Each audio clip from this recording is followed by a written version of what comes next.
Sekmina Pangandaman, Yusek Adrian Bersamin, and Yusek Jojo Cadiz na kung pwede 50 billion lang ang ipasok sa program funds dahil so sobra ang DPWH funds versus sa DepEd. In practice, hindi pwede na mas malaki ang budget ng DPWH kaysa edukasyon. And yung balance na 50 billion, ilagay na lang sa program funds for the 2025 budget. Dahil Office of the President din ang nagre-release ng lahat ng unprogrammed funds.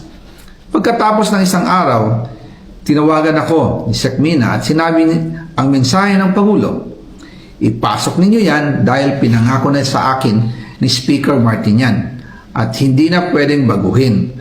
Kumbaga, ang utos ng hari hindi pwedeng mabali. Again, I informed the Speaker and asked clearance about the instructions ng Pangulo. At ang sabi niya, wala tayong magagawa. Kaya po nagtataka ako kung bakit sinasabi ni Pangulo na hindi niya makilala ang budget, samantalang lahat na binawas at dinagdag sa mga ahensya ng gobyerno ay humihingi ng approval sa kanya si Sekmina Pangandaman.